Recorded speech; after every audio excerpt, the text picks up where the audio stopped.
நான் கேட்கிறேன், உங்க ஆன்மாவை சிவத்தோடு இணைக்கணும். கனெக்ட் பண்ணுங்க. எப்படி சார் கனெக்ட் பண்றது? அந்த ஆபீசர் யார்?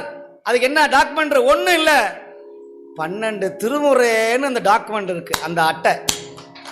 அதை கொண்டு போய் அதுக்கு 4 பேர் இருக்காங்க ஆபீசர்ஸ். ஒருத்தர் ஞான சம்பந்தர், ஒருத்தர் நாவுக்கரசர், ஒருத்தர் சுந்தரர், ஒருத்தர் மாணிக்க வாசகர். சிக்னேச்சர் போறவர் யாருன்னா சேக்கலார் பெருமான். அவங்க அப்படியே கொண்டு போய் கொடுப்பாங்க. யார்கிட்ட? 63 மேல இருப்பாங்க லீடர்ஸ், 63 லீடர்ஸ். அவங்க என்ன பண்ணுவாங்க? ஃபைல் அப்படி தள்ளிட்டே வருவாங்க. Tick tick tick tick tick tick tick எல்லாம் சேர்ந்து நேரா கொண்டு போய் கைலாயத்துல பெருமான் கையில போய் சேரும். இந்த கனெக்ட் பண்ணிட்டீங்கன்னா உங்களை எந்த காலத்திலையும் யார் கைவிட்டாலும், உலகே கைவிட்டாலும், எந்த கரம்? சிவபெருமானுடைய திருக்கரம். அந்த திருக்கரம் உங்களை என்னைக்கும் கைவிடாது, கைவிட மாட்டான் கனகசபேசன்.